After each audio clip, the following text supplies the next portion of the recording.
आपल्या या महाविद्यालयामध्ये अनेक वर्षांपासून या ठिकाणी सुरू आहे।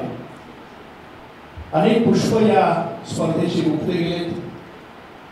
अनेक चांगल्या चांगल्या विषयांवर वाद या ठिकाणी निर्माण झाला आणि त्याच्यातनं नवनीत निघालं एक नवीन दिशा। या अनुषंगानं आजच्या युवा पिढीला मिळणं गरजेचं आहे। असं म्हटलं जातं की संवाद टाळतो वाद टाळतो मी, संवाद टाळतो वाद टाळतो मी, बुद्धाचा मध्य मार्ग पाळतो मी, लुटती सारेच तुला काय दोष देऊ, सत्यासाठीच उभा देह जाळतो। असं असलं तरी डॉक्टर बाबासाहेब आंबेडकरांनी अभिव्यक्तीचं स्वातंत्र्य प्रत्येकाला दिलं आहे आणि आज या स्पर्धेच्या माध्यमातून प्रत्येक विद्यार्थी या विषयाच्या अनुकूल आणि प्रतिकूल बाजून आज आपले विचार आपली भावना मांडणार आहे। या स्पर्धेची भूमिका आणि मान्यवरांचं स्वागत करण्यासाठी मी या स्पर्धेच्या मुख्य संयोजिका प्राध्यापिका डॉक्टर संगीता जाधव मॅडम यांना विनंती करतो की आजच्या कार्यक्रमाचं प्रास्ताविक करावं आणि मान्यवरांचं स्वागत करावं। Doctor Sangita Jadhav. Good morning. आज भारतरत्न डॉक्टर बाबासाहेब आंबेडकर वादविवाद स्पर्धेनिमित्ताने आपण आज इथे जमलेलो आहोत। आजच्या कार्यक्रमाचे प्रमुख पाहुणे थोर साहित्यिक डॉक्टर सुधाकर शेलार सर, तसेच आजच्या कार्यक्रमाचे अध्यक्ष माननीय ॲडव्होकेट प्रदीप मालपाणी सर, आपल्या महाविद्यालयाचे प्राचार्य professor doctor Arun Gaikwad sir, उपप्राचार्य doctor Tahsildar sir Trimbake sir आणि आजचे परीक्षक, तसेच विशेष उपस्थिती ज्यांच्यामुळे ही स्पर्धा खऱ्या अर्थाने सुरू झालेली आहे असे DK गायकवाड सर, सर्व प्राध्यापक वृंद, विविध भागांमधून आलेले सर्व स्पर्धक आणि विद्यार्थी मित्र मैत्रिणी, मी सर्वात प्रथम महाविद्यालयाच्या वतीने सर्वांचं स्वागत करते। सर्वात प्रथम खरं तर ही स्पर्धा म्हणजे केवळ एक स्पर्धा नसून विद्यार्थ्यांच्या सर्वांगीण विकासाला म्हणजे केवळ देणारा एक म्हणजे व्यक्तिमत्वाचा विकास करणारा किंवा दिशा देणारा एक मंच आहे। सन 1978 साली बहुजन विद्यार्थी संघटनेच्या निधीतून या स्पर्धेची मुहूर्तमेढ रोवली गेली आणि तेव्हापासून संयुक्त विद्यमाने ही परंपरा अखंड सुरू आहे। आज या स्पर्धेला 47 वर्षाचा सुवर्ण महोत्सवी टप्पा गाठण्याचा मान लाभला आहे। एवढ्या दीर्घकाळ ही परंपरा जोपासली जाणे हेच खरे अभिमानास्पद आहे। यामध्ये अनेक विद्यार्थ्यांनी सहभाग घेऊन आपले वक्तृत्व, नेतृत्व गुण, विचार मंथन आणि सामाजिक जाण विकसित केले आहे। आज संविधान दिवस साजरा होत आहे। भारतीय संविधानाचे शिल्पकार डॉक्टर बाबासाहेब आंबेडकर यांनी दिलेली लोकशाही, न्याय, समता, बंधुता हा संदेश आपल्याला दिलेला आहे आणि खरं तर या दिवसाची हा आठवण करून देतो। या स्पर्धेच्या माध्यमातून बाबासाहेबांचे कार्य, त्यांच्या समाजकारणातील वारसा आणि त्यांच्या जिद्दीची जाणीव नव्या पिढीपर्यंत पोहोचत आहे। त्यामुळे या स्पर्धेचे मूल आपण सर्वांनी जपलेच पाहिजे। खरा हाच हेतू या स्पर्धेचा आहे। या स्पर्धेमध्ये सहभाग घेणाऱ्या प्रत्येक स्पर्धकाचे मी मनापासून अभिनंदन करते आणि त्यांना उज्ज्वल यशासाठी शुभेच्छा देते। शेवटी मी एवढंच म्हणेन, बाबासाहेबांचे विचार हे आपले शस्त्र आणि शिक्षण हीच खरी शक्ती आहे। या स्पर्धेच्या निमित्ताने आपण या शक्तीला नवी धार देऊयात।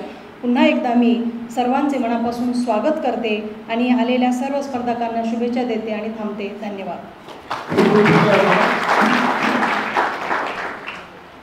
डॉक्टर बाबासाहेब आंबेडकरांनी असं म्हटले की ज्यांच्या विचारांची ज्योत विझत नाही तोच खरा स्वतंत्र आहे। आज विद्यार्थ्यांचं व्यक्तिमत्व स्वतंत्र विकसित होण्यासाठी त्यांना विचारांची गरज आहे आणि म्हणूनच आजच्या या 47 वर्ष ही स्पर्धा निरंतर सुरू आहे। मध्ये फक्त 2 वर्ष कोरोनाची सोडली तर खऱ्या अर्थानं ही बहुजन विद्यार्थी संघटनेची जी मुहूर्तमेढ रोवली आणि त्याचे विद्यार्थी दशेमध्ये साक्षीदार म्हणून आज या ठिकाणी उपस्थित असलेले आदरणीय DK गायकवाड सर, एकदा जोरदार टाळ्या वाजवा त्यांच्यासाठी।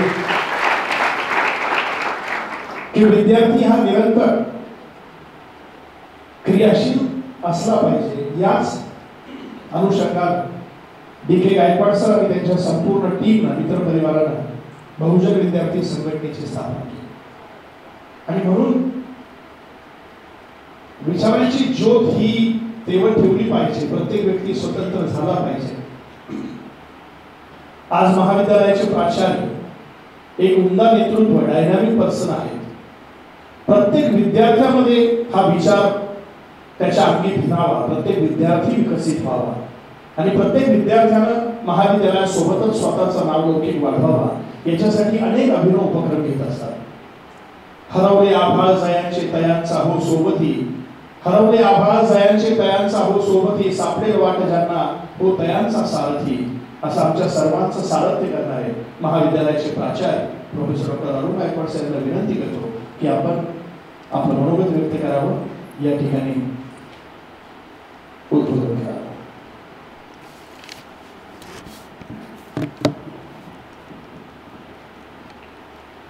प्रथमतः सर्वांना माझा नमस्कार. Good morning. Good morning. जरा जोरात आवाज आला पाहिजे. ओके. आज बहुजन विद्यार्थी संघटना व संगमनेर महाविद्यालय आयोजित भारतरत्न डॉक्टर बाबासाहेब आंबेडकर वादविवाद स्पर्धा या स्पर्धेच्या उद्घाटन प्रसंगी व्यासपीठावर स्थानापन्न असणारे आजच्या कार्यक्रमाचे अध्यक्ष, आपल्या शिक्षण प्रसारक संस्थेचे उपाध्यक्ष तथा प्रतितयश असे ॲडव्होकेट प्रदीप मालपानी, त्याचबरोबर आजचे प्रमुख वक्ते आणि उद्घाटक, आपल्याला माहिती असेल की मराठी काव्य असेल, लेखन असेल, या संदर्भामध्ये एक स्वतःचं वेगळं स्थान निर्माण केलेलं आहे. आणि सावित्रीबाई फुले पुणे विद्यापीठामध्ये एक स्पष्ट वक्ता म्हणून ज्यांच्याकडे पाहिलं जातं, ज्या वेळेला सभा होतात त्यावेळेला स्पष्टपणे आपली भूमिका मांडतात, असे लेखक. त्याचबरोबर आपल्याला अहमदनगर कॉलेज माहिती असेल, या अहमदनगर कॉलेजमधील मराठीचे प्राध्यापक तथा विभाग प्रमुख, त्याचबरोबर व्यासपीठावर स्थानापन्न असणारे आजचे परीक्षक, आमचे विद्यार्थी श्रीयुत निलेश परबत, हे आपल्याच महाविद्यालयामध्ये विद्यार्थी होते. आणि आज एक युवा वक्ता कसा असतो आणि वेगवेगळ्या विषयावर अतिशय चांगल्या प्रकारचं भाषणं ती संपूर्ण पुणे विद्यापीठाच्या कार्यक्षेत्रामध्ये देतात, असे श्रीयुत निलेश परबत. दुसरे जे आजचे प्रमुख परीक्षक जे आहेत ते श्रीयुत आहिरे सरांच्या बाबतीमध्ये त्यांचंही एक वेगळं वैशिष्ट्य, तेही याच महाविद्यालयाचे विद्यार्थी होते. त्यांची भाषाशैली, त्यांचं ज्ञान आणि त्याचबरोबर अनेक विद्यार्थ्यांपर्यंत, गोरगरिबांपर्यंत पोहोचवण्याचं काम, शिक्षणाची प्रवाह असेल किंवा स्पर्धात्मक परीक्षा असेल, यांच्यासाठी त्यांनी जे आत्तापर्यंत काम केलेले अतिशय ज्ञानी व्यक्तिमत्व श्रीयुत आहिरे सर. त्याचबरोबर व्यासपीठावर स्थानापन्न असणारे आमच्या महाविद्यालयाचे उपप्राचार्य डॉक्टर तहसीलदार, त्याचबरोबर डॉक्टर त्रिंबके सर, त्याचबरोबर या कार्यक्रमाची धुरा ज्यांच्यावर सोपवलेली आहे अशा प्राध्यापिका डॉक्टर संगीता गायकवाड, त्याचबरोबर डॉक्टर कैलास जाधव, त्यांची सर्व टीम, विविध महाविद्यालयामधून आलेले सर्व स्पर्धक, त्या स्पर्धकांबरोबर आलेले त्यांचे मार्गदर्शक शिक्षक आणि महाविद्यालयामधील विद्यार्थी बंधू आणि भगिनी. खरं आजचा दिवस हा आपल्याला फार महत्त्वाचा वाटतो. तर हा दिवस साजरा करत असताना प्रामुख्याने मी दिवस साजरा का म्हणतो की 47 वर्ष सातत्याने ही वादविवाद स्पर्धा या महाविद्यालयामध्ये ऑर्गनाईज केली जाते. याची सुरुवात जी झालेली होती, ही सुरुवात 47 वर्षापूर्वी झाली. त्यावेळची परिस्थिती वेगळी होती, आजची परिस्थिती वेगळी आहे. मित्र, मला सहज थोडीशी माहिती आपल्याला याच्या संदर्भात द्यावीशी वाटते.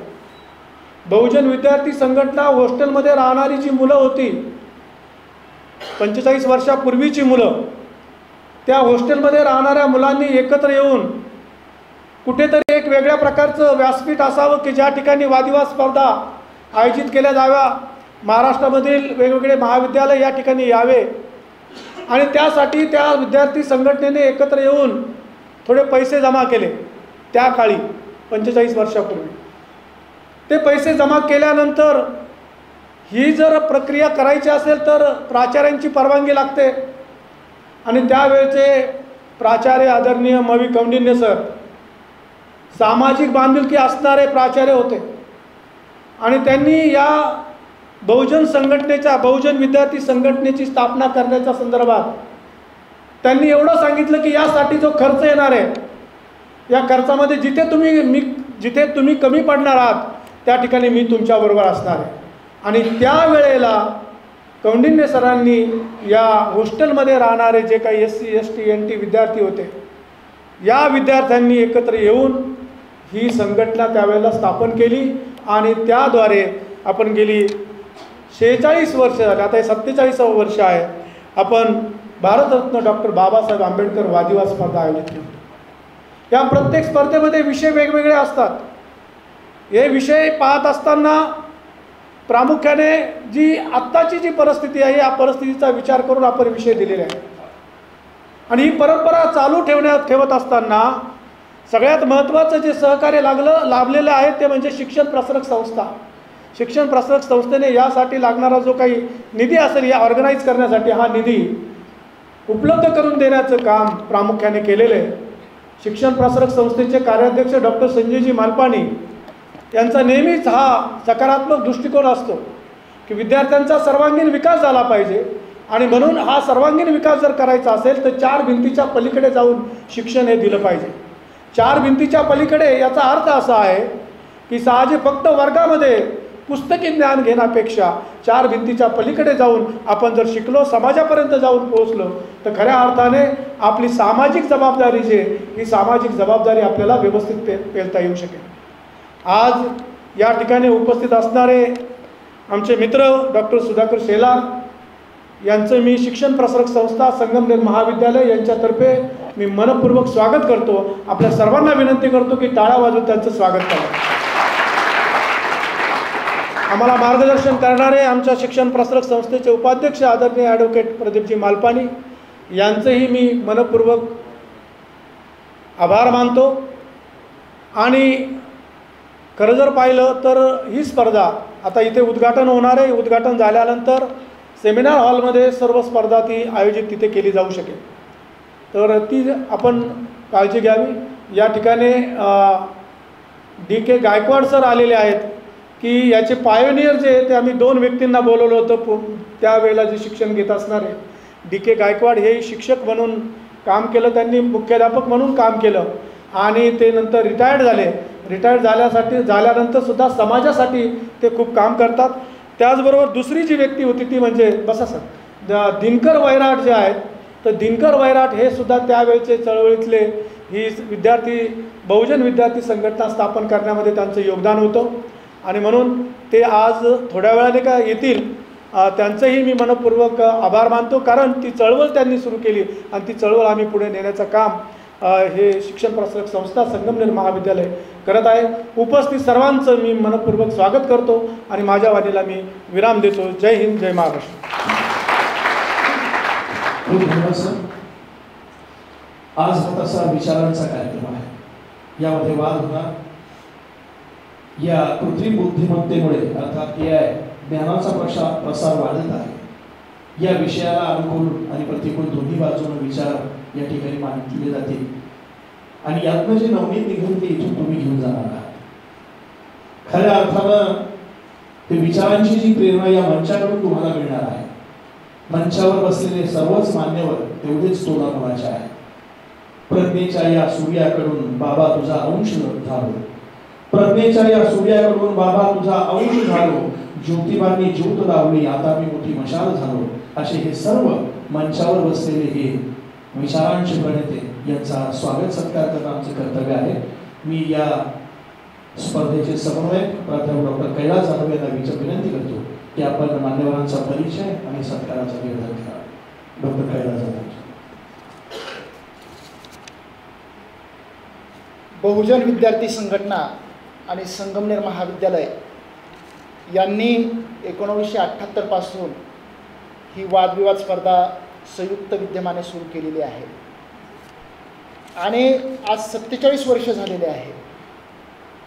आज या वादविवाद स्पर्धेच्या उद्घाटन कार्यक्रमासाठी प्रमुख अतिथी म्हणून आपल्याला जे लाभलेले आहे ते म्हणजे doctor Sudhakar Shelar sir. Shelar sir हे अहमदनगर महाविद्यालय अहिल्यानगर या ठिकाणी गेल्या 30 वर्षापासून प्राध्यापक म्हणून कार्यरत आहे. तसेच ते मराठी विभाग प्रमुख देखील आहे.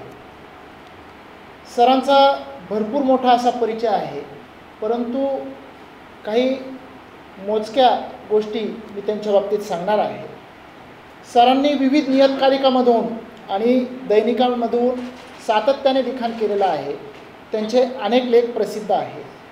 विविध समीक्षात्मक ग्रंथांमध्ये देखील सरांचे लेख हे समाविष्ट आहेत. अनेक ग्रंथलेखन सरांचं आहे. त्यामध्ये 19व्या शतक, सुधारणावाद व मराठी साहित्य हा त्यांचा समीक्षात्मक एक ग्रंथ प्रकाशित आहे. त्याचबरोबर ग्रामीण साहित्य चळवळीचे योगदान हा विवेचनात्मक ग्रंथ, मराठी साहित्य काही लेखन निबंध हा शोध निबंध संग्रह, लढत एक चिकित्सक अभ्यास हा संशोधनात्मक ग्रंथ, त्याचबरोबर साहित्य संशोधन, वाटा आणि वळणे ही संशोधन मीमांसेची दिशा आणि दृष्टी स्पष्ट करणारा एक मीमांसा ग्रंथ, यासारखे ग्रंथ देखील सरांनी लिहिलेले आहे. अनेक पुस्तकांचं संपादन त्यांनी केलेलं आहे. त्यामध्ये शास्त्रोक्त गप्पा, रानगंध, निबंध, संकल्पना व स्वरूप, प्रकार, त्याचप्रमाणे लेखन समीक्षा केलेली आहे. अनेक पुस्तकांसाठी सरांनी प्रस्तावना देखील लिहिलेल्या आहे. त्याचबरोबर सर MPhil आणि PhDचे मार्गदर्शक देखील आहे. सरांच्या मार्गदर्शनाखाली 12 विद्यार्थ्यांनी MPhil ही पदवी तर 9 विद्यार्थ्यांनी PhD ही पदवी प्राप्त केलेली आहे. सरांनी विविध राष्ट्रीय चर्चासत्रांमध्ये सहभाग घेतलेला आहे. त्यामध्ये निबंध वाचन केलेलं आहे. विषय तज्ज्ञ म्हणून देखील काम केलेलं आहे. सावित्रीबाई फुले पुणे विद्यापीठाच्या अभ्यास मंडळावरती आणि अभ्यासक्रम पुनर्रचना समितीवरती देखील सरांनी काम केलेलं आहे. त्याचबरोबर सावित्रीबाई फुले पुणे विद्यापीठाच्या विद्यापरिषदेवरती देखील सरांनी काम केलेलं आहे. सद्यस्थितीमध्ये विद्यमान मराठी अभ्यास मंडळाचे सदस्य सर या ठिकाणी आहेत. असं एक मोठं व्यक्तिमत्व आजच्या या उद्घाटन कार्यक्रमासाठी आपल्याला लाभलेलं आहे. मी शिक्षण प्रसारक संस्थेचे उपाध्यक्ष यांना विनंती करतो की आपण सरांचा यथोचित असा सत्कार करावा.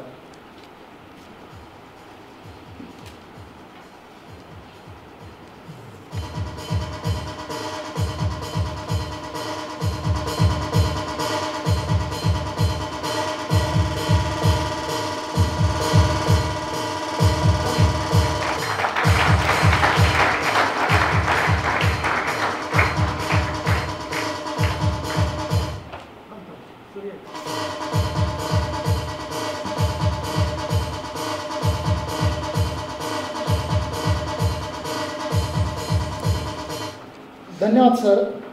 त्यानंतर आजच्या या स्पर्धेच्या उद्घाटनपर कार्यक्रमासाठी आपणास उद्घाटन कार्यक्रमाचे जे अध्यक्ष लाभलेले आहे ते म्हणजे आपल्या शिक्षण प्रसारक संस्थेचे उपाध्यक्ष ॲडव्होकेट प्रदीपजी मालपाणी सर.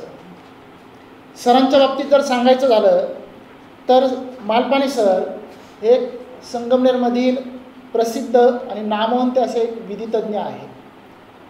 संगमनेरच्या सामाजिक आणि सांस्कृतिक क्षेत्रात सरांचं अतिशय मोठं असं योगदान आहे.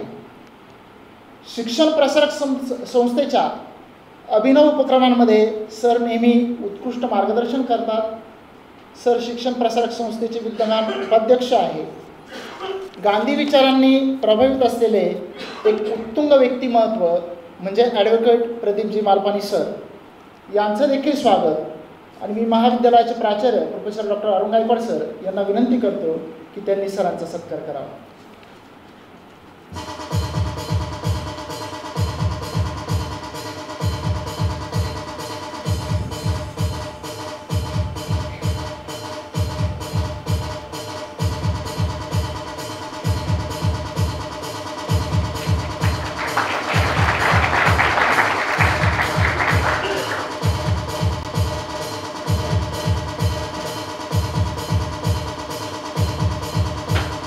याच कार्यक्रमात आजच्या कार्यक्रमाचे प्रमुख अतिथी डॉक्टर सुधाकर शेलार सर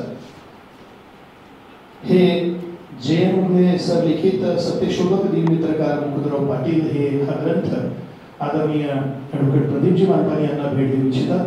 मी शेलार सरांना विनंती करतो की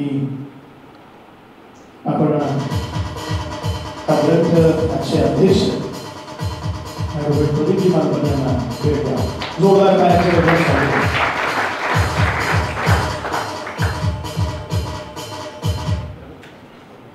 त्याचप्रमाणे महाविद्यालयाचे प्राचार्य professor doctor Arun Gaikwad sir यांचे महाविद्यालयामध्ये वेगवेगळ्या प्रकारच्या विद्यार्थी केंद्रित ॲक्टिव्हिटी नेहमी झाल्या पाहिजे असा नेहमी आग्रह असतो. त्यांची धडपड असते विद्यार्थ्यांना काहीतरी वेगळं मिळालं पाहिजे, काहीतरी नवीन मिळालं पाहिजे. त्यासाठी चांगले वक्ते बोलवणं, विविध कार्यक्रम घेणं यामध्ये त्यांचा हातखंडा आहे. आज महाविद्यालयामध्ये वेगवेगळे 2-3 कार्यक्रम आहेत आणि या कार्यक्रमाची सर स्वतः म्हणजे फॉलोअप घेतात. गेल्या 8 दिवसापासून महाविद्यालयामध्ये जरी रोज ॲक्टिव्हिटी असल्या तरी सर या सर्व उपक्रमांचा स्वतः फॉलोअप घेऊन कार्यक्रम यशस्वी होण्यासाठी मार्गदर्शन करतात. असे महाविद्यालयाचे अष्टपैलू प्राचार्य professor doctor Arun Gaikwad sir यांचं देखील या ठिकाणी मी शब्दसुमनांनी स्वागत करतो आणि आभार देखील मानतो. त्याचप्रमाणे ज्यांनी ही स्पर्धा सुरू केली 1978 साली, म्हणजे तो फार जुना काळ आहे, त्यावेळेस कोणत्याही प्रकारची संपर्क साधने नव्हती. अशा कालखंडामध्ये ज्यांनी ही स्पर्धा सुरू केली असे बहुजन विद्यार्थी संघटनेचे तत्कालीन संस्थापक पदाधिकारी श्री DK गायकवाड सर हे या ठिकाणी उपस्थित आहे. त्यांची विशेष उपस्थिती आज या ठिकाणी या कार्यक्रमाला आहे. त्यांचं देखील स्वागत आणि मी माननीय प्राचार्य यांना विनंती करतो की DK गायकवाड सर यांचा देखील त्यांनी सत्कार करावा.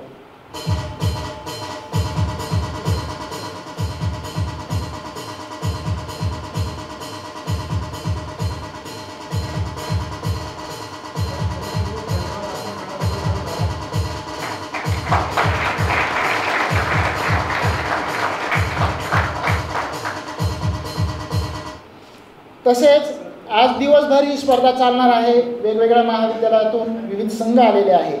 त्याचे परीक्षण करण्यासाठी साई करिअर अकॅडमीचे संचालक प्राध्यापक भगवान आयरे सर यांचा देखील सत्कार माननीय प्राचार्यांनी करावा अशी मी त्यांना विनंती करतो.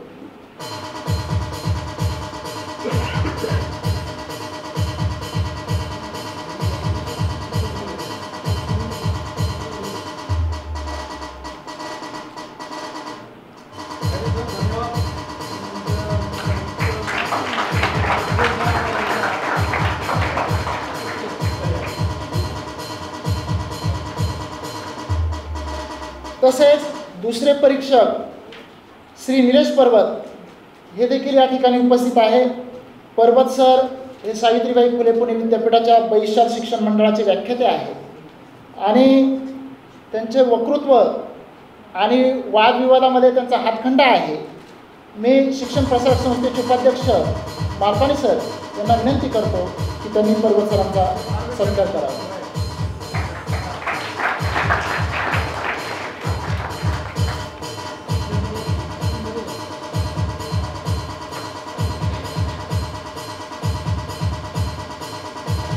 तसेच या उद्घाटन कार्यक्रमासाठी उपस्थित असलेले महाविद्यालयाचे उपप्राचार्य प्रोफेसर डॉक्टर रवींद्र तहसीलदार सर, त्याचप्रमाणे उपप्राचार्य प्रोफेसर डॉक्टर प्रवीण त्र्यंबके सर, विविध महाविद्यालयातून आलेले प्राध्यापक, संगमनेर महाविद्यालयातील सर्व प्राध्यापक, शिक्षकेतर सहकारी, त्याचप्रमाणे सर्व विद्यार्थी यांचं स्वागत करतो आणि थांबतो. धन्यवाद. खूप धन्यवाद सर. चिनी हातोड्याचा घाव त्याला माणूस देणार.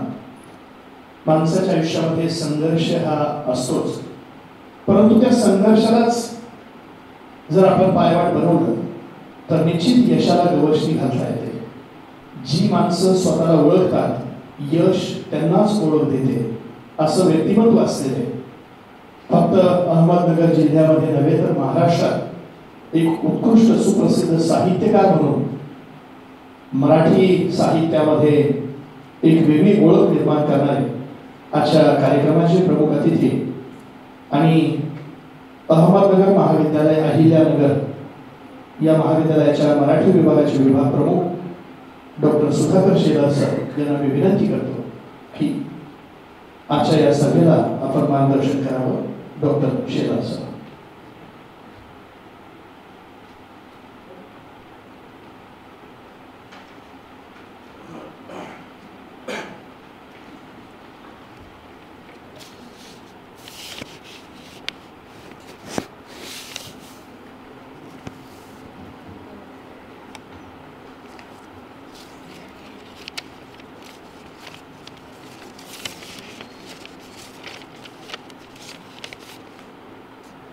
बहुजन विद्यार्थी संघटना व संगमनेर महाविद्यालय यांच्या वतीनं आयोजित करण्यात येत असलेल्या डॉक्टर बाबासाहेब आंबेडकर वादविवाद स्पर्धेच्या उद्घाटनाच्या निमित्तानं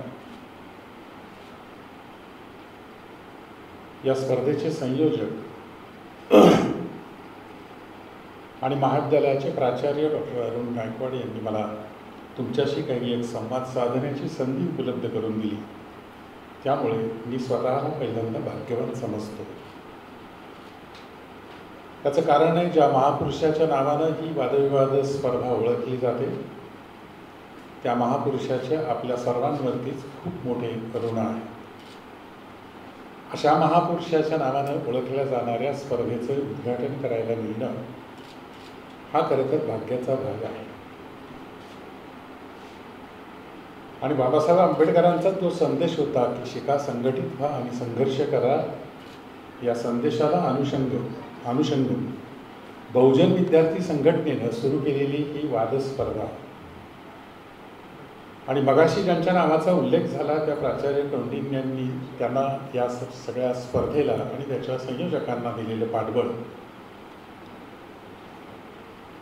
हा खरं तर स्पर्धकांच्या आणि एकूणच विद्यार्थ्यांच्या दृष्टीनं फार महत्त्वाचा आणि मोलाचा भाग आहे.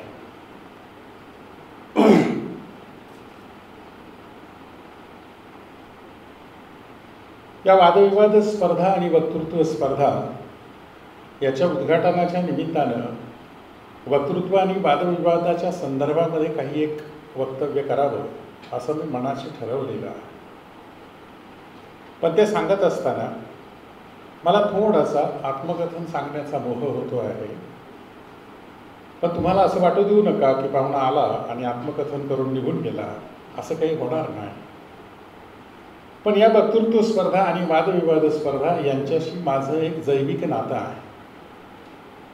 तुमच्या पलीकडचं जे महाविद्यालय आहे, भाऊसाहेब संतोषी थोरात महाविद्यालय, तिथला अनंत फंदी स्मृती करंडक जो काही आहे तो 1991 साली मी जिंकला होता.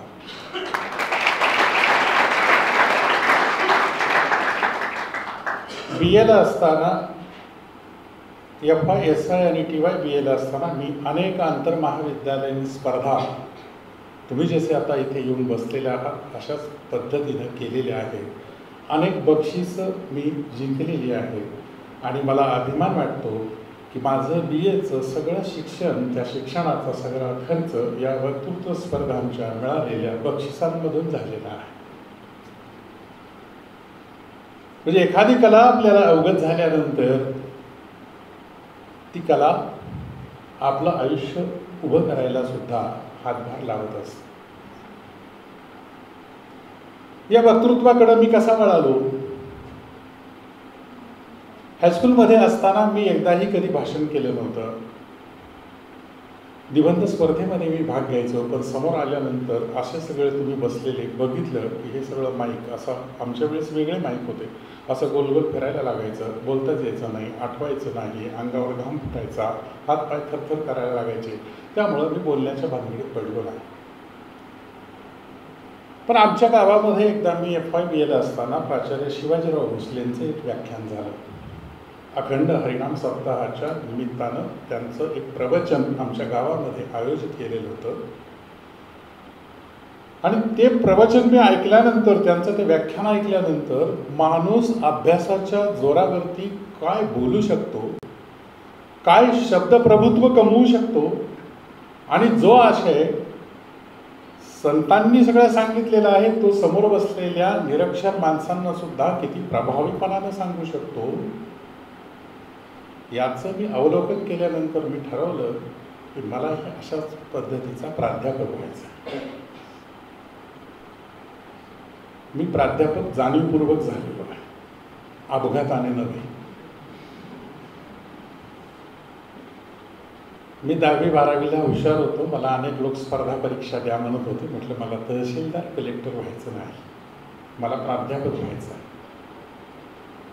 आणि मग प्राध्यापक व्हायचं असेल तर काय केलं पाहिजे, आपल्याला आपलं वक्तृत्व सुधारलं पाहिजे तर काय केलं पाहिजे. पहिली गोष्ट, स्टेज डेअरिंग कमावली पाहिजे. व्यासपीठावरती उभं राहून बोलण्याचं धाडस कमावलं पाहिजे. यासाठी मी ऑर्केस्ट्रामध्ये सुद्धा कामं केली. माणूस एकदा एखाद्या ध्येयानं उभा राहिला की तो त्यासाठी काय काय करू शकतो. शिवाजीराव भोसल्यांचं ते भाषण टेप रेकॉर्डमध्ये आमच्या एका मित्रानं कॅसेटमध्ये रेकॉर्ड केलेलं होतं. ते मी विहिरीवरती बसून, कारण आमच्या विहिरीवरतीच लाईट होती, घरात लाईट आलेली नव्हती, अख्खं डायरीमध्ये लिहून काढलं. पुणे विद्यापीठ वार्ता नावाचं एक नियतकालिक त्या काळी निघत होतं. 79वा पदवीदान समारंभ झाला होता आणि त्याच्यामध्ये शिवाजीराव भोसल्यांचं दीक्षांत भाषण आलेलं होतं. महाविद्यालयामध्ये असंच बाहेर फिरत असताना आमच्या केमिस्ट्रीचे गायकवाड म्हणून होते, गायकवाड सर, त्या गायकवाड सरांच्या हातामध्ये मी ती पाहिल्यानंतर सहज मी चाललं आणि ते भाषण मी बघितलं. त्या सरांना विनंती केली की मला हे जरा वाचायला एक दिवस द्या. ते म्हटले एकच दिवस देईल, दुसऱ्या दिवशी मला हे तू दिलं पाहिजे. म्हटलं ठीक आहे. श्रीगोंद्यावरून मी माझ्या गावाला बेलवंडीला अपडाऊन करायचो कॉलेजसाठी. ते मासिक घेतल्यानंतर एस टीमध्ये बसल्यानंतर मी एस टीमध्येच 1 तासाच्या प्रवासात ते अख्खं भाषण वाचलं आणि घरी गेल्यानंतर मला जाणवलं की हे भाषण आपल्याकडं असलं पाहिजे. तेव्हा कुठेही गावामध्ये झेरॉक्सची सोय नव्हती, किंबहुना पुस्तकाची झेरॉक्स नावाची संकल्पनाच अस्तित्वात नव्हती. दुसऱ्या दिवशी तर हा अंक आपल्याला सरांना द्यायचा आहे. दुपारी 1 वाजता मी मांडी घालून एक डायरी घेतली, एक मांडी घालून लिहायला बसल्यानंतर पहाटे 5 वाजेपर्यंत माझं ते 37 पानांचं भाषण, मासिकाची 37 पानं, डायरीची 50 पानं भरली. हे एका रात्रीत लिहून झालं. कंदिलाच्या उजेडामध्ये मी लिहित होतो. दुसऱ्या दिवशी सकाळी उठल्यानंतर मी कॉलेजला गेलो आणि त्या सरांना ते पुस्तक दिलं, ते अंक दिला आणि त्यांना मी डायरी दाखवली की सर हे सगळं भाषण मी लिहून घेतलं आहे. ते माझ्याकडे बघतच राहिले. ते म्हणाले अरे तुला लिहूनच घ्यायचं होतं तर आणखी 2 दिवस ठेवायचं. म्हटलं नाही, तुम्हाला मी दिलेला शब्द आहे आणि तो शब्द मी सांगू शकत होतो त्यांना, जायचंच नाही कॉलेजला, ताप आला होता, आजी आजारी होती, आपली जी कारणं असतात ना, PhDच्या विद्यार्थ्यांपासून FYच्या विद्यार्थ्यांपर्यंत. गाडीत चुकली, पाऊसच आला होता. मी कोणतंही कारण सांगितलं नाही, कारण याचं कारण असं आहे की माझ्यावरती फुले शाहू आंबेडकरांचे संस्कार महाविद्यालयीन जीवनामध्ये झालेले होते. रयत शिक्षण संस्थेचं ते महाविद्यालय होतं आणि तिथे येणारे पाहुणे हे सगळे पुरोगामी विचारांचे असायचे. त्याचा एक संस्कार निश्चितपणानं त्या घडणीच्या काळामध्ये आमच्यावरती झाला होता. फुले शाहू आंबेडकरांचे सगळे ग्रंथ त्याच काळामध्ये वाचनात आले आणि मग स्वतःची एक वैचारिक बैठक घडत गेली. ती वैचारिक बैठक पुढे वक्तृत्व स्पर्धांच्या आणि वादविवाद स्पर्धांच्या निमित्तानं कामाला आली. पुढे प्राध्यापक झाल्यानंतर संघटनेमध्ये काम करत असताना सुद्धा बाबासाहेबांचा हा जो संदेश आहे, शिका, संघटित व्हा आणि संघर्ष करा, हाच आजही आमच्या समोर एक ध्रुवतारा म्हणून उभा आहे. ज्या डॉक्टर बाबासाहेब आंबेडकरांच्या नावानं ही स्पर्धा ओळखली जाते, त्या बाबासाहेबांबद्दल काय बोलावं? इतकं बहुआयामी व्यक्तिमत्व आहे. हा काही एका व्याख्यानाचा आणि एका दिवसभरामध्ये विचारचिंतन त्यांच्याबद्दल मांडण्याचा विषय नाही. एवढं मोठं व्यक्तिमत्व डॉक्टर बाबासाहेब आंबेडकरांचं, त्यांनी तुमचं आमचं जीवन आमूलाग्र बदलून टाकलं. बाबासाहेब आंबेडकर युगकर्ते होते. असं नुसतं म्हणण्याची गोष्ट नाही. युगकर्ते म्हणजे काय, युग बदलतं म्हणजे काय. ब्रिटिशांच्या हाताला हात धरून आपण आधुनिक कालखंडामध्ये प्रवेश केला. पुढे ब्रिटिशांना आपण घालवून दिलं, त्यांचीच विद्या ग्रहण करून. आपण स्वतंत्र झालो, पण आपला कारभार चालवायचा आहे कसा? या दरम्यान जे नेते उदयाला आलेले आहेत त्याच्यामध्ये सामाजिक पातळीवरती महात्मा फुले, शाहू महाराज, डॉक्टर बाबासाहेब आंबेडकर आणि राजकीय पातळीवरती मग आपल्याला ते लोकमान्य टिळक असतील, महात्मा गांधी असतील वगैरे हे माहिती आहे. हा जो स्वातंत्र्यपूर्व लढ्याचा कालखंड आहे, या कालखंडामध्ये इथल्या समाजाची एक घुसळण होत होती. एका बाजूला ब्रिटिशांना इथून घालवून द्यायचं आहे, हा तर विचार होताच. दुसऱ्या बाजूला ब्रिटिश इथून गेल्यानंतर सत्तासूत्र कोणाच्या हातात येणार आहे? आपला हजारो वर्षांचा समाज कोणत्या पद्धतीची सामाजिक वाटचाल करत आलेला आहे आणि स्वातंत्र्यानंतरची वाटचाल कोणत्या प्रकारची असणार आहे, याच्याबद्दल सुद्धा एक विचारमंथन होत होतं. कारण पुन्हा एकदा प्रस्थापितांच्याच हातामध्ये सत्तासूत्र गेली तर पुन्हा एकदा हजारो वर्षांचं जीवन ज्या समाजगटांच्या वाट्याला आलं त्यांच्या वाट्याला तेच जीवन येण्याची शक्यता आहे, याची ही भीती काही लोकांना वाटत होती, जी भीती पहिल्यांदा महात्मा फुल्यांनी व्यक्त केली होती. म्हणून ब्रिटिशांची सत्ता आहे तोपर्यंतच आपण आपला उद्धार करून घेतला पाहिजे, यांच्याकडून काही आपले हक्क, मानवतेचे हक्क मागितले पाहिजेत. म्हणून डॉक्टर बाबासाहेब आंबेडकर 1920 नंतर खऱ्या अर्थानं उभे राहिलेले आहेत. सगळं चरित्र त्यांचं सांगण्याचं वेळ नाही. आणि मग 27चा तो मुक्तीलढा सुरू केलेला आहे. महाडच्या 14 तळ्याचा सत्याग्रह असेल किंवा मग मनुस्मृतीचं दहन असेल आणि तिथून दलित मुक्ती लढ्याला सुरुवात झाली. हा दलित मुक्ती लढा म्हणजे कुठल्या वर्गाच्या विरोधी नव्हता, हा मानवतावादाचा आग्रह धरणारा लढा होता. 1935 साली जी घोषणा आहे बाबासाहेबांची की मी हिंदू म्हणून जन्माला आलो तरी हिंदू म्हणून मरणार नाही, हा फक्त हिंदू धर्माला विरोध नाही आहे. हिंदू धर्मातल्या ज्या अनिष्ट रूढी, प्रथा, परंपरा, एका बाजूला तुम्ही सर्वांकरून ब्रह्म, अयम आत्मा ब्रह्म, अहम ब्रह्मास्मी, जळी स्थळी काष्टी पाषाणी परमेश्वर भरलेला आहे असं म्हणतात. आणि तुमच्या शेजारी बसलेल्या दलितातला परमेश्वर तुम्हाला दिसू शकत नाही. तुम्ही तरी खोटे असला पाहिजे, नाहीतर तुमचा धर्म तरी खोटा असला पाहिजे. तुम्ही दोघेही खोटे आहात. म्हणून मग 56ला घडलेलं धर्मांतर आहे. हा प्रवास नीट लक्षात घ्या. मध्ये आपण स्वतंत्र झालो आणि मग जेव्हा वेळ आली की आपला आता इथून पुढचा राज्यकारभार कसा करायचा आहे, आत्तापर्यंत आमची सामाजिक सांस्कृतिक वाटचाल ही धर्मग्रंथांना आणि पुराण ग्रंथांना अनुषंगून होत होती. जे काही नियम, नीतिनियम आणि कायदे कानून सांगितलेले होते हे धर्मग्रंथांमध्ये सांगितलेले होते. धर्मग्रंथ वाचायची आम्हाला परवानगी नव्हती. स्त्रियांचा तर प्रश्नच नाही, शूद्रांना सुद्धा ती परवानगी नव्हती. ब्रिटिश काळामध्ये ही दारं थोडी किलकिली झालेली आहे. आणि मग तुमच्या असं लक्षात येईल की बाबासाहेब आंबेडकर जेव्हा समोर येतात तेव्हा आणि स्वातंत्र्य मिळाल्यानंतर मग आपला राज्यकारभार कसा चालवायचा आहे, तर पुन्हा एकदा पुराणमतवादानुसार चालवायचा आहे का? मग संविधान समितीची स्थापना होते. डॉक्टर बाबासाहेब आंबेडकर त्याचे अध्यक्ष होतात मसुदा समितीचे. हे जे संविधान आहे म्हणजे काय आहे मित्रांनो? हा कायद्याचा ग्रंथ नाही आहे. इंडियन पिनल कोड अमुक अमुक अमुक अमुक कायद्यानुसार, कलम अमुक अमुक नुसार याला शिक्षा झाली, काहीतरी कुठेतरी फसवलं, 420 नुसार गुन्हा दाखल, एवढंच आपण ऐकत राहतो. संविधान हा आमच्या अभ्युदयाचा विषय आहे, अभ्युदयाचा ग्रंथ आहे. म्हणून मगाशी मी जे म्हणालो की बाबासाहेब हे युगकर्ते होते, याचं कारण आहे की युगच बदललेलं आहे.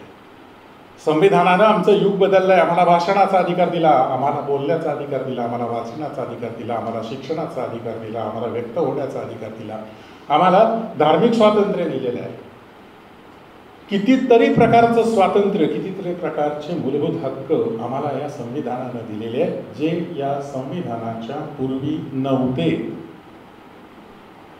हे सगळं आपल्याला सामाजिक परिवर्तनाची प्रक्रिया अभ्यासली तरच कळायला लागतं, अन्यथा हे सगळं आयतं मिळालेलं असल्यामुळं आपल्याला त्याची किंमत कळत नाही. हे बाबासाहेबांचं ऋण आपल्यावर. आता संविधान बाबासाहेबांनी दिलं, आपण काय केलं? पूर्वी आपल्याला धर्मग्रंथ वाचायची परवानगी नव्हती, आता संविधान वाचायचे आहे, तरीही आम्ही वाचलं नाही. काहीतरी वकिलांचा विषय असेल ते पाहून घेतील, कायद्याचा ग्रंथ आहे हे बघत आम्ही त्याच्याकडे बघितलंच नाही. म्हणजे अधिकार नव्हता तर अधिकार नाही नव्हता म्हणून त्या विरुद्ध आपण बोंब मारली, आणि जेव्हा अधिकार मिळाला तेव्हा मात्र आपण त्याच्यापासून दूर गेलो. संविधानाच्या पूर्वी आपली सगळी सामाजिक सांस्कृतिक वाटचाल ज्या धर्मग्रंथांना अनुषंगून होत होती ती आता संविधानोत्तर कालखंडामध्ये संविधानाला अनुषंगून व्हायला पाहिजे. होते का? आजही प्रजासत्ताक दिन आम्हाला सुट्टीचा दिवस वाटतो आणि मग भंडारदऱ्याला गर्दी होते. खरं तर मी या देशाचा या दिवशी मालक झालो. पूर्वी राजा राणीच्या उदरातून जन्माला यायचा, आता तो मतपेटीतून येतो. मी त्याला जन्माला घालतो. मी या देशाचा मालक झालो.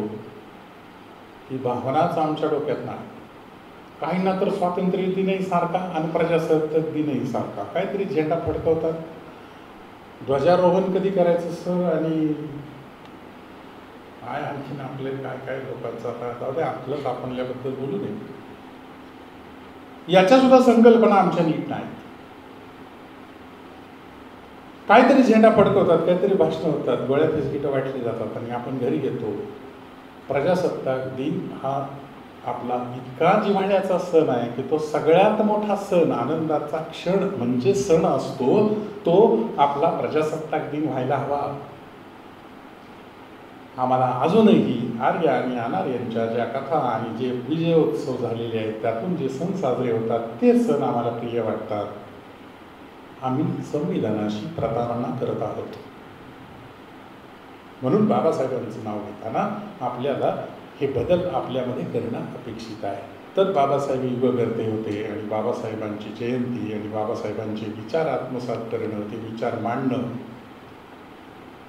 केवळ बाबासाहेबांची प्रतिमा शहरातून काढलेली आहे, अण्णाभाऊ साठेंची काढलेली आहे, महात्मा फुलेंची काढलेली आहे, शिवाजी महाराजांची काढलेली आहे आणि त्याच्या पुढे नको नको ती गाणी लावत आपण नाचतो आहोत, हे चित्र भयावह चित्र आहे. हे चित्र बदलायचं असेल तर तुमच्यासारख्या युवा पिढीनं व्यासंगाकडे वळलं पाहिजे आणि व्यासंगाकडे आपण वळत नाही. बुद्ध आणि हिज धम्म. डॉक्टर बाबासाहेब आंबेडकर व्यासंग कशाला म्हणतात, वाचन कशाला म्हणतात, या ग्रंथाचं लेखन करत होते आणि त्यांचे PA नानकचंद्र तू.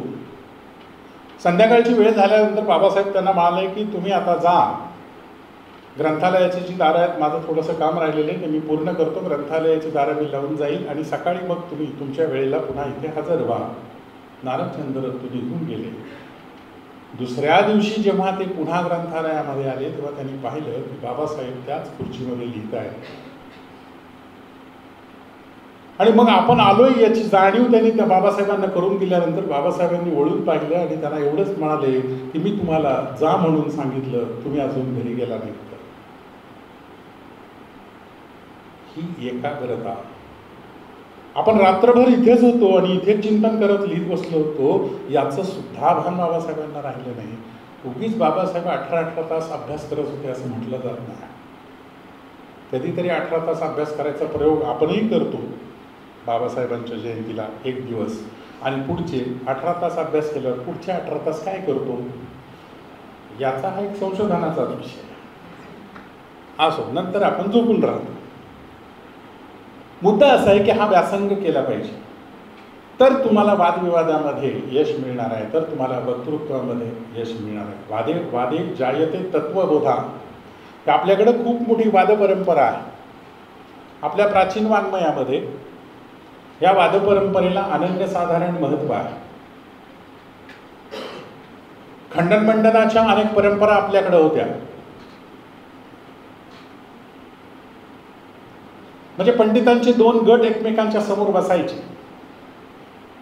धार्मिक तत्वांवरती या वादचर्चा चालायच्या.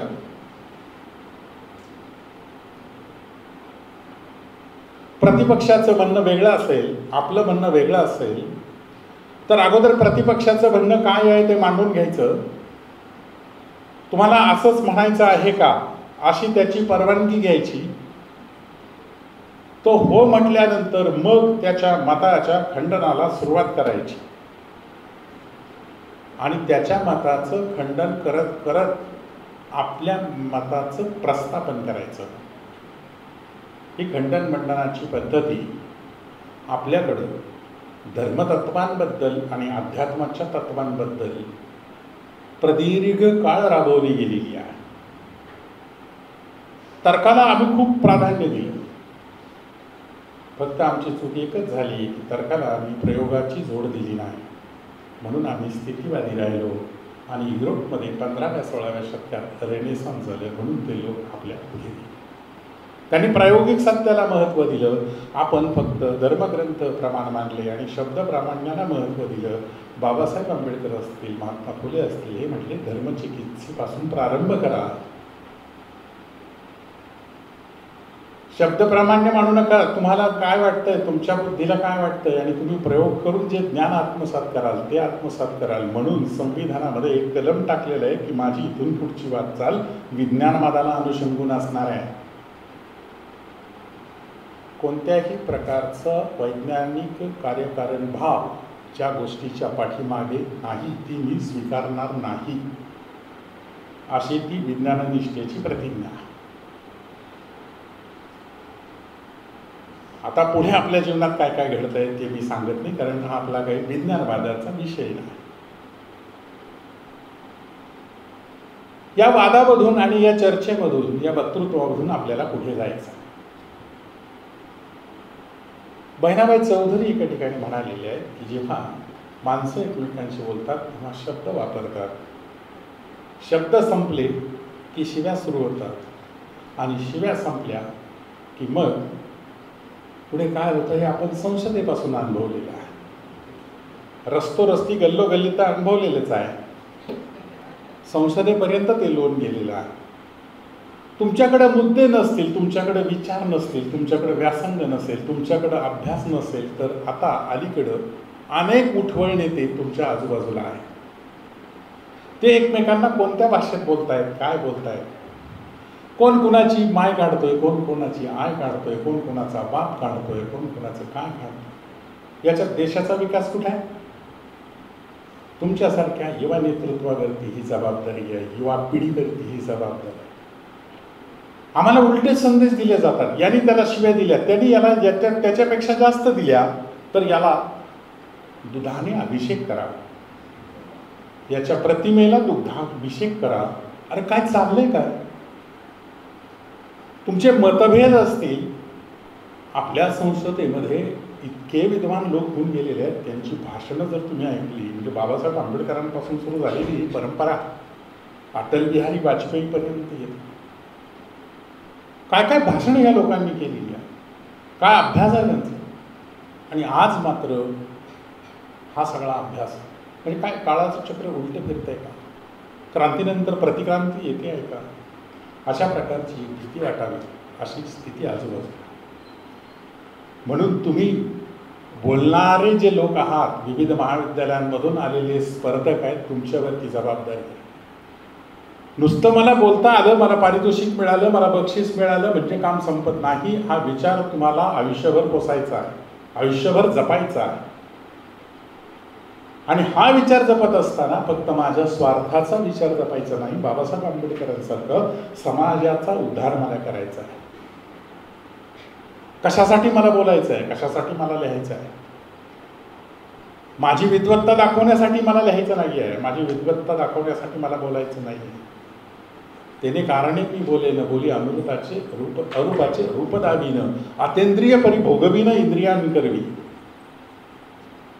ज्ञानेश्वर म्हणाले होते, माझ्या शब्दांमध्ये एवढी ताकद आहे, त्या शब्दाच्या माध्यमातून जे ईशतत्वाचं अरूप असणारं रूप आहे ते बोलीच्या माध्यमातून मी तुमच्यासमोर असा आणून मांडेल की तुम्हाला त्याचा आस्वाद इंद्रियांनी घेता येईल. फक्त त्यासाठी त्यांनी अट एकच केली होती की श्रोत्यांनी चित्त इकडे द्यावं. आपलं नेमकं तेच घोडपेट राहतं. मी तुमच्यासाठी बोलतोय, इकडं लक्ष द्यायचं सगळं. त्या मॅडमला गायकवाड सर काय सांगतायत, काय गरज आहे, त्याचं ते पाहून घेतील ना. मला खास त्यांनी तुमच्यासाठी बोलावले ना इथं, ते ऐकायचं सोडून बाहेर काय चाललं. मी सांगतोय बाबासाहेब आंबेडकर रात्रभर एका जागेवर बसून होते, आपल्याला 5 मिनिटं खूप झाले. तुमचंच आता असं झालंय असं समजू नका, आमचंही झालं. एखादं पुस्तक वाचत असताना 2 पानं वाचून गेल्यानंतर 3रं पान उलगडण्याच्या आधी कोणाचा मेसेज आलाय आम्ही बघतो. फार महत्वाचा मेसेज असतो असं अजिबात नाही. इंस्टाग्राम आणि फेसबुकवरती फार महत्वाचे रील्स असतात असं तर मुळीच नाही. ते रील बनवण्या पायी काहींचे जीव गेले. इतके माणसं आपली व्हिडिओ हे एका बाजूला, दुसऱ्या बाजूला कसला व्यासंग आणि काय ग्रंथ. पटकन प्रश्न सांगितला की आता तुमच्या हातात AI आलेलेच आहे. त्याचाच विषय आज व्याख्यानासाठी सरांनी वादविवादासाठी ठेवलेला आहे की यामुळं ज्ञानप्रसार होतो का. परवा मी एका वर्गाला ओळीचा मला वाटतं पेपर होता, तिथे एक प्रश्न असा दिला होता की भाषेच्या निर्मितीबद्दलच्या सिद्धांतांची माहिती द्या. तुमच्यापैकी असेल कोणी SYBL बघा. त्या पोराने लगेच AI मध्ये टाईप करून आणलं, ते AI ने भलतंच त्याला उत्तर दिलं, तेच घेऊन आला. अरे त्याला म्हणलं हे सगळं चुकलं. AI कसं काय चुकल म्हणला, तुम्ही चुकता. एवढा आपला आता या सगळ्या यंत्रसामग्रीच्या ज्ञानावरती भरवसा वाढत चालला. ते सुद्धा ज्ञान देतं नाही अशात हवा, पण ते तपासून पाहण्याची जबाबदारी आपली आहे. कुऱ्हाड धारदार आहे, ती कशावर तरी हल्ल्यानंतर वस्तू तुटणार आहे, ती लाकडावर हाणायची का स्वतःच्या पायात हाणायची, दुसऱ्याच्या डोक्यात हाणायची का स्वतःच्या डोक्यात हाणून घ्यायची, यासाठी विवेक पाहिजे. तो विवेक अभ्यासातून आणि अध्यात्मातून येणार आहे, तो विवेक व्यासंगातून येणार आहे. म्हणून मग आधी अभ्यास केला पाहिजे, आधी आतमध्ये घेतलं पाहिजे. कम्प्युटर जेव्हा आपण आणतो तसा TV आणला तसा कम्प्युटर आणतो भाऊ. TV च्या दुकानात गेलो मी, TV आणला, घरात लावला, चॅनल अमुक तमुक, वरून ती काय डिश अँटेना लावली की TV चालू होतो. कम्प्युटर होतो का तसं? लॅपटॉप होतो का तसं? त्या लॅपटॉपमध्ये फीड करावं लागतं, वेगवेगळे प्रोग्राम्स आधी टाकावे लागतात, मग तो काम करायला सुरुवात करतो. तुम्हाला जेव्हा सुजान नागरिक म्हणून समाजामध्ये जायचं आहे तेव्हा अगोदर काहीतरी फीड केलं पाहिजे ना डोक्यात. रिकामं डोकं घेऊन गेलात तर मग व्हॉट्सअप युनिव्हर्सिटी तुमचं भरणपोषण करेल, पण ती तुम्हाला भलत्याच दिशेला घेऊन जाण्याची शक्यता. आधी भरणपोषण करा, मग व्यक्त व्हायला शिका. व्यक्त होताना ही जी भाषा आहे ही आपण वापरतो. बघा तुम्हाला एखादा निबंध लिहायला सांगितला तर पटकन लिहिता येतो, पटकन एखाद्या विषयावरती अचानक बोलायला सांगितलं तर बोलता येत नाही. हा क्रम नीट लक्षात घ्या की माझा मेंदू विचार करतो, वागेंद्रियांना तो आदेश देतो. ही सगळी वागेंद्रिय आहेत, जीभ, टाळू, वरची दात, बोट वगैरे, याला वागेंद्रिय म्हणतात भाषा विज्ञानामध्ये. या सगळ्यांना तो संदेश देतो आणि मग तो शब्द उच्चारला जातो. पुढचा शब्द उच्चारायच्या आधी मागचा विचार तयार असावा लागतो, तर सलगपणानं बोलता येतं. जर का विचार करण्याची आणि बोलण्याची ही साखळी जमली नाही, मग मध्ये मध्ये सुरू होतं त्या ठिकाणी, या ठिकाणी, आज या ठिकाणी खऱ्या अर्थाने काय, आज या ठिकाणी खऱ्या अर्थाने, या ठिकाणी सगळे बसलेले आहेत माहिती आहे ना, तू का सारखा या ठिकाणी म्हणतो. हा जो मधला वेळ आहे तो मधला वेळ भरून काढण्यासाठी या क्लुप्त्या आणि युक्त्या वापरलेल्या असतात. हे वापरायची वेळ काय येते, व्यासंग कमी पडतो, डोक्यातला विचार कमी पडतो. म्हणून विचारांचं भरणपोषण करा आणि हे भरणपोषण करण्यासाठी मग साहित्य वाचायचं असतं.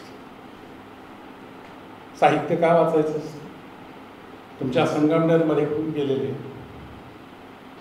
दया पवारांसारखा एक मोठा लेखक तुमच्या संगमनेरमध्ये होऊन गेल. तुमच्या महाविद्यालयात तर खूप मोठी परंपरा आहे. म्हणजे रावसाहेब कसब्यांपासून ते अगदी रंगनाथ पठाणांपर्यंत सगळ्यांची पुस्तकं आम्ही अभ्यासलेली आहे. दया पवारांचं बलुत नावाचं आत्मकथन आहे, संगमनेरचंच आहे. तुमच्यापैकी किती जणांनी वाचले? संगमनेरचा हा एवढा मोठा दलित आत्मकथनांची ज्यांनी पायाभरणी केली असा माणूस दया पवार, आणि संगमनेरमध्येच त्यांना एकही वाचक भेटत नसेल तर ही संगमनेरची शोकांती काय का दया पवारांची? हे बलुत नावाचं आत्मकथन वाचल्यानंतर पु ल देशपांडे अंतर्बाह्य हादरून गेले आणि त्यांनी लेख लिहिलेला आहे की आपल्या अवतीभोवती जिवंत असणारी माणसं जनावरांपेक्षा सुद्धा हीन पातळीवरचं जीवन जगतायत. हे मला पहिल्यांदा हे पुस्तक वाचल्यानंतर कळलं. मी अंतर्बाह्य बदलून गेलो. हे जीवन समजून घेण्यासाठी साहित्य वाचायचं. एकही दलित आत्मकथन वाचलं नसेल तर सामाजिक मागासले पण कशाला म्हणतात तुम्हाला समजणार नाही. आर्थिक मागासले पण चटकन कळतो हो तुम्हाला, पण तुम्हाला भर पंक्तीत हाताला धरून तुझी जात शूद्र आहे म्हणून उठवलेलं नाही कुणी, मग कळतं सामाजिक मागासले पण. चालत्या बैलगाडीतून उतरून दिलं की मग बाबासाहेबांना कळतं की सामाजिक मागासले पण. प्रकांड पंडित होऊन माघारी आल्यानंतर, अमेरिकेतून आल्यानंतर आणि बडोद्यामध्ये नोकरी करत असताना सवर्ण जातीचा शिपाई फाईल लांबून अंगावर फेकायचा. हे सामाजिक मागासले पण आहे. आणि हे हेरलं म्हणून शाहू महाराजांनी दिलेलं आरक्षण आहे. आरक्षण हा वेगळा विषय, पण आपण मी मुद्दाम हा विषय का आणला याचं कारण आहे की आपण काही वाचत नाही. मुळातून या प्रश्नांकडे आपण बघत नाही. कुणीतरी काहीतरी नेता येतो, काहीतरी सांगतो आणि आपण झेंडे घेऊन त्याच्या मागे निघतो. काही काळानंतर मग कोणता झेंडा घेऊ हाती, हा मात्र प्रश्न आपल्यालाच पडतो. तुम्ही म्हणा प्रस्ताव यायचा आहे हे फक्त बाबासाहेब आंबेडकर आणि बाकीचे वाचन आणि व्यासंग याच्याबद्दलच बोलता. याचं कारण आहे की प्रस्तावाबद्दल मी काहीच बोलणार नाही, कारण त्यातलेच मुद्दे घेऊन तुमच्यापैकी काही हुशार लोक असतात, ते तेच मुद्दे घेऊन त्याचं विकसन करण्याची, यापेक्षा सुद्धा फास्ट आहेत काही लोक या बाबतीत, त्याचं विकसन करण्याची शक्यता आहे. म्हणून त्याच्याबद्दल मी बोलत नाही. पण आपल्याला जेव्हा व्यक्त व्हायचं आहे पुढे जाऊन तुमच्यामधूनच सामाजिक नेतृत्व तयार होणार आहे, तुमच्यामधूनच राजकीय नेतृत्व तयार होणार आहे. अशा वेळेस हे राजकीय नेतृत्व सुजान असलं तर समाज सुजान घडणार आहे. लोकशाही कितीही चांगली असली आणि संविधान कितीही चांगलं असलं तरी राबवणारे लोक जर नसतील तर या संविधानाला अर्थ नाही, असं स्वतः बाबासाहेब म्हणालेले आहेत. म्हणून चांगले लोक नीट करण्याची जबाबदारी आपली आहे आणि या जबाबदारीच्या उत्तरदायित्वातून ही बहुजन शिक्षक संघटना आणि संगमनेर महाविद्यालय ही वादविवाद स्पर्धा आयोजित करत आहे. या दृष्टिकोनातून मी या स्पर्धेकडे बघतो. बोलण्यासारखं खूप आहे. अजूनही तासभर आपण शांतपणानं ऐकत राहाल एवढा साठा सामग्री माझ्याकडे आहे. मी तुम्हाला सांगितलं BA पासूनच मी भाषणं करतो आहे. आता तर 30 वर्ष झालं प्राध्यापकही आहे. पण गायकवाड सर माझ्याकडे सारखं बघताय,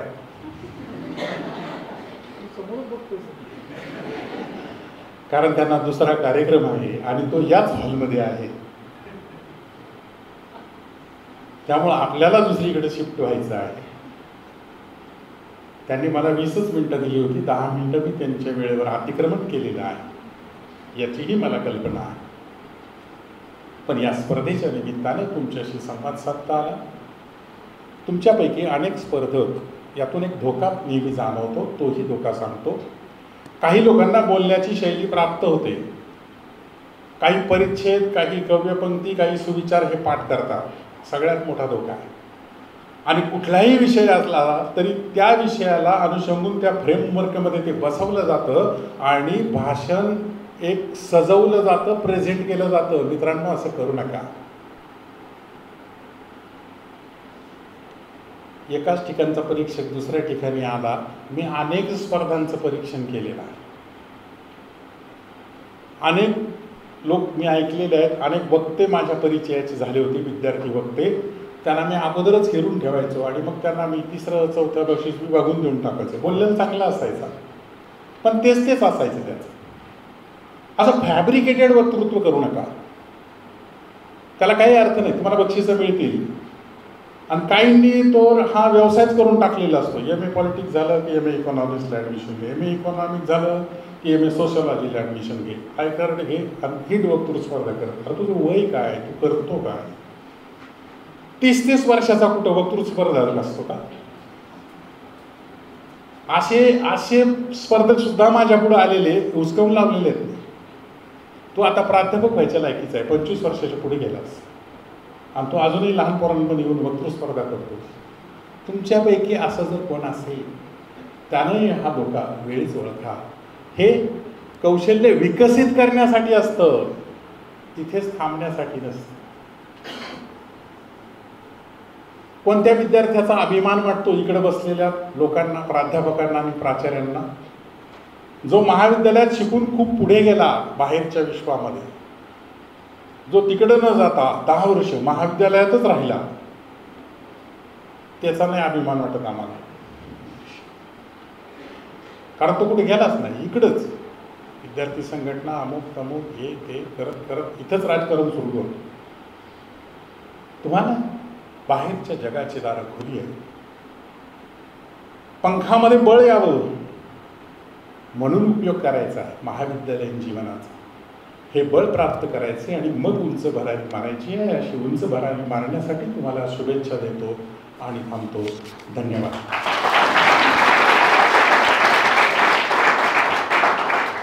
खूप धन्यवाद सर. डॉक्टर बाबासाहेब आंबेडकरांचे विचार असतील किंवा एकूणच साहित्याची आवड कशी निर्माण झाली याविषयीचा यथासांग आपला जीवनपट आणि त्यातनं एक प्रेरणा आपण आम्हाला दिले. संविधान अभिमाने तो कोराची होता. सरांच्या भाषणाचा सार एक 2 मिनिटात 1 मिनिटात सांगतोय. दिले संविधान भीमाने तो कोराची होता, किती घ्यायचे तुम्ही ठरवा, इरादा एक होता. सर एक सत्कार करायचा आहे.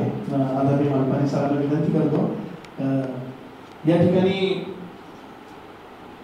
दैनिक युवा वार्ताचे उपसंपादक आणि बहिष्यांचे वक्ते, सावित्रीबाई फुले पुणे विद्यापीठ पुणेचे बहिष्यांचे वक्ते आदरणीय श्री KS देवहरे साहेब या ठिकाणी उपस्थित आहेत. मी माननीय प्राचार्याला विनंती करतो की आपण त्यांना या तुमची सन्मान करा. आदरणीय श्री KS देवहरे सर या ठिकाणी आजच्या कार्यक्रमाला आवर्जून उपस्थित आहेत. तसेच या उद्घाटन सत्रानंतर NSSचा जो मेडिकल चेकअप आहे तो त्याच ठिकाणी होणार आहे. NSSचं जे हिमोग्लोबिन तपासणी किंवा मेडिकल चेकअप आहे ते या उद्घाटन सत्राचा कार्यक्रम संपल्यानंतर त्या ठिकाणी कंटिन्यू सुरू होणार आहे. जे विद्यार्थी NSSचे असतील त्यांनी त्या ठिकाणी हा कार्यक्रम संपल्यानंतर जायचं. धन्यवाद. यानंतर आजच्या कार्यक्रमाचे अध्यक्ष आदरणीय ॲडव्होकेट प्रदीपजी मालपाणी सरांना विनंती करतो की आपण अध्यक्ष म्हणून घेतले. माननीय प्राचार्य डॉक्टर गायकवाड, आजचे वक्ते आणि ज्यांनी बरंच बेसिक मार्गदर्शन आपल्याला केलं ते डॉक्टर सुधाकरराव शेलार, आपल्या doctor Sangita Jadhav, doctor Sujata Dhengale, doctor Kailas Jadhav, तुम्ही सगळे मित्र आणि मैत्रिणी. हे कॉलेज सोडून मला 55 वर्ष झाले आणि या संस्थेचा कार्यकारी सदस्य म्हणून वेगवेगळ्या भूमिका बजावण्यामध्ये सुद्धा आता 42 वर्ष होती. तेव्हा सगळ्या मुलांना भेटायला आनंद वाटतो, कारण की आता या सगळ्या प्रकारातून तशी मी निवृत्ती घेतलेली आहे. ही आंबेडकर वादविवाद स्पर्धा आहे, मुख्य उद्देश तिचा हाच आहे की तुम्ही आंबेडकर वाचावेत, तुम्ही अब्राहम लिंकन वाचावं, तुम्ही ज्योतिबा फुले वाचावे, तुम्ही मार्टिन लुथर किंग वाचावं. ही मी नावं घेतो, अजून अनेक नावं आहेत, पण आपण ही प्राथमिकदृष्ट्या नावं घेतो. की जेव्हा आपण नावं घेतो किंवा यांचं जीवन जर आपण वाचायला गेलं तर याच्यापैकी एकाही व्यक्तीचं जीवन हे सुखवस्तू कधीही नव्हतं. या सगळ्या लोकांना समाजाशी वाद करावा लागला, समाजाशी भांडावं लागलं आणि आपल्या विचारावर ठाम राहून अहिंसेचं तत्व कायम बाळगून समाजामध्ये पूर्णता बदल होईल. म्हणजे आपण जेव्हा आंबेडकरांविषयी बोलतो तेव्हा महूसारख्या ठिकाणी अत्यंत वेळोवेळी गुणास्पद वागणूक मिळून शिक्षण पूर्ण करणं आणि ती वागणूक अगदी परत परदेशातून भारतात आल्यानंतर ती सुद्धा मिळणं, तरीसुद्धा समाजाचा द्वेष न करणं आणि हा समाज कसा बदल होईल याचा सतत विचार करणं,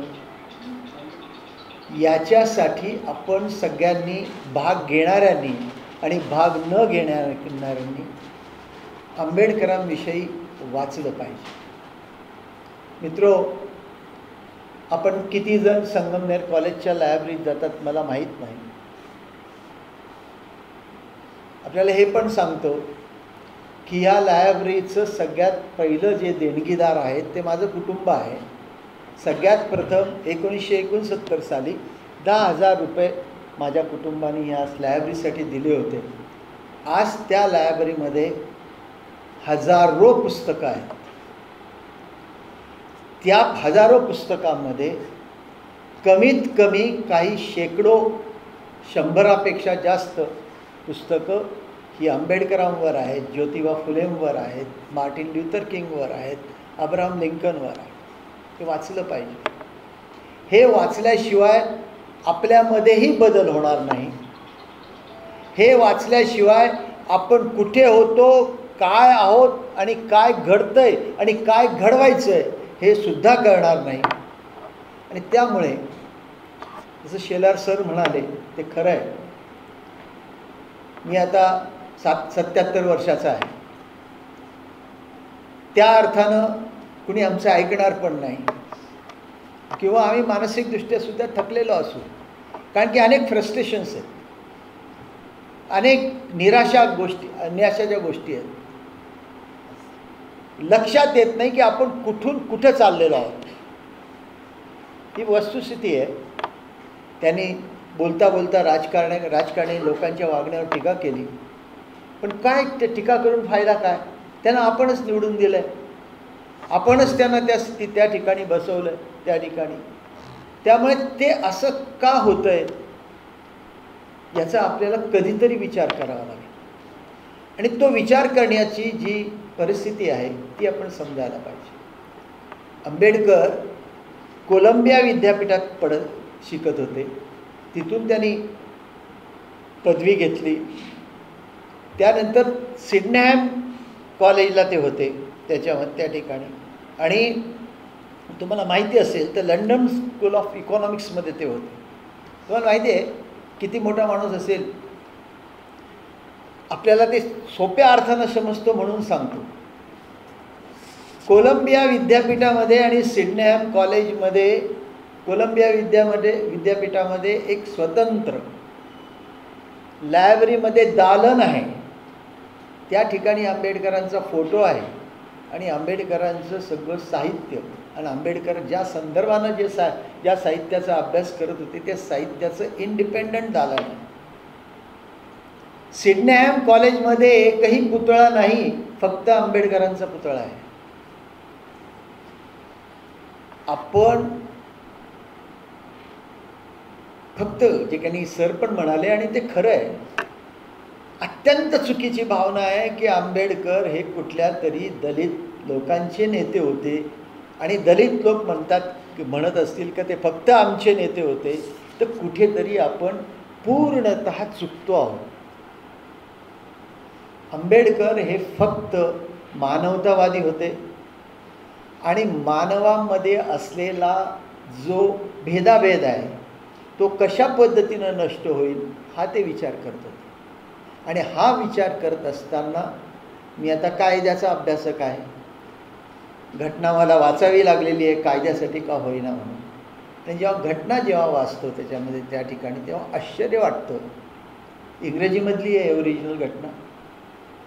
एक एक शब्द, एक एक वाक्य ज्या पद्धतीनं लिहिलेलं आहे त्याचा जो अर्थ निघतो हे ह्यांना कधी कधी असं आश्चर्य वाटतं की ह्या व्यक्तीला हे सुचलं कसं असेल.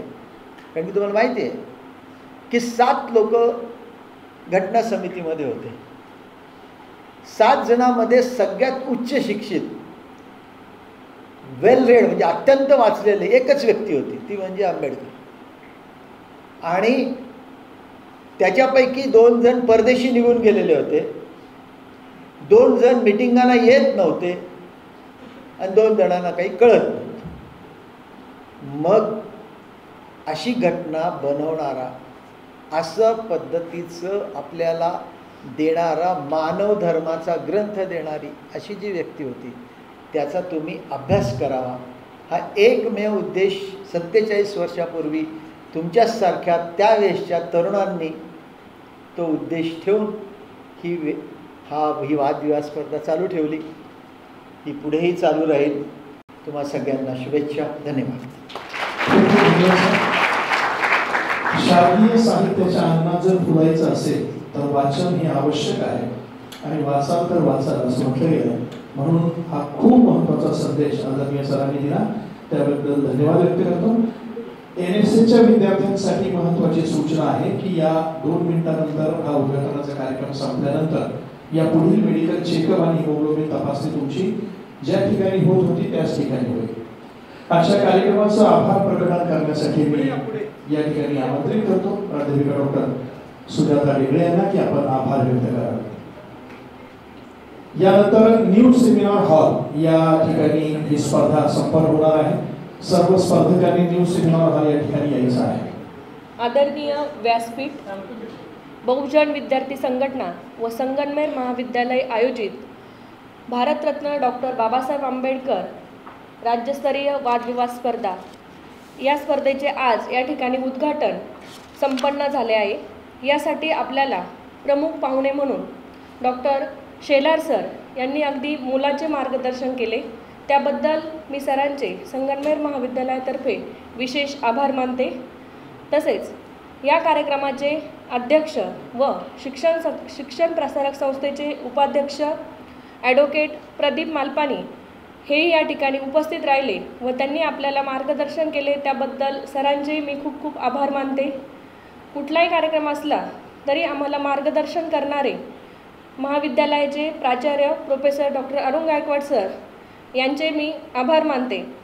तसेच या कार्यक्रमासाठी उपस्थित असलेले परीक्षक म्हणून आपल्याला लाभलेले आहिरे सर, परबत सर यांचे खूप खूप आभार. तसेच ह्या कार्यक्रमासाठी आपल्याला प्रमुख उपस्थिती म्हणून लाभलेले डॉक्टर गायकवाड सर असतील, doctor DK Gaikwad sir, Deore sir यांचे खूप खूप आभार मानते. या कार्यक्रमासाठी महाविद्यालयाचे उपप्राचार्य doctor Tahsildar sir, doctor Trimbake sir हे या ठिकाणी उपस्थित राहिले, त्यांचे आभार. या कार्यक्रमाचे समन्वयक डॉक्टर जाधव सर यांचे खूप खूप आभार. तसेच सर्व समिती सदस्य ज्यांनी ही स्पर्धा संपन्न होण्यासाठी खूप अशी मोलाची साथ दिली त्या सर्वांचे आभार. व विविध महाविद्यालयातून आलेले विद्यार्थी, प्राध्यापक व संगमनेर महाविद्यालयातील सर्व सहकारी प्राध्यापक व शिक्षकेतर सहकारी या सर्वांचे मी खूप खूप आभार मानते.